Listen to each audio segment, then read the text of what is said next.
Hi നമുക്ക് ഇന്നൊരു അവനിലാണുള്ള bread pizza recipe നോക്കിയാലോ.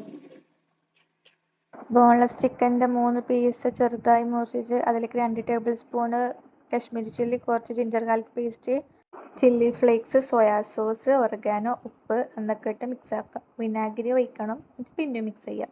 10 മിനിറ്റ് റെസ്റ്റ് ചെയ്യാം. ശേഷം ഒരു പാത്രത്തിൽ 5-6 ബ്രെഡ് ചെറുതായി മുറിച്ചിട്ട് അതിലേക്ക് 2 ടേബിൾ സ്പൂൺ റവ, ആവശ്യത്തിനുള്ള ഉപ്പ്, ഒരു മുട്ട, 3/4 കപ്പ് പാല് എന്നിവയൊക്കെ ഇട്ട് നല്ലോണം മിക്സ് ചെയ്ത് ഇതേപോലെ ആക്കാം. റെസ്റ്റ് ചെയ്യാൻ വെച്ച ചിക്കൻ അങ്ങ് ഫ്രൈ ആക്കാം. പിസ്സ സോസിന് tomato ketchup, oregano, chilli flakes, soya sauce, ginger garlic paste എന്നിവയൊക്കെ ഇട്ട് മിക്സ് ചെയ്യുക. 1 ടേബിൾ സ്പൂൺ മുളകും ഇട്ട് മിക്സ് ചെയ്ത് വെക്കുക. നല്ല സ്പൈസി പിസ്സ സോസ് റെഡിയായി.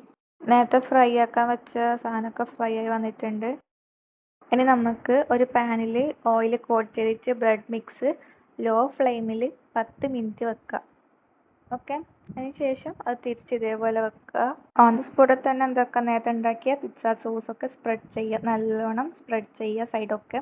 പിന്നെ നേരത്തെ ഫ്രൈക്ക് ചിക്കനും ആഡാക്കുക. നിങ്ങൾക്ക് വേണമെങ്കിൽ അനിയനും ക്യാപ്സിക്കൊക്കെ ആഡാക്കുക, ഞാനത് ആഡാക്കുന്നില്ല. പിന്നെ മൊസറല്ല ചീസ് വെച്ച് പിന്നെ ഒരു 10 മിനിറ്റ് ലോ ഫ്ലെയിമിൽ വെക്കുന്നുണ്ട്. അപ്പോൾ ഇങ്ങനെ വരും. കുറച്ചും കൂടി റെസ്റ്റ് ചെയ്താൽ നല്ലോണം ചീസി ആയിട്ട് നല്ലൊരു പിസ്സ റെഡിയാവും. Okay, by.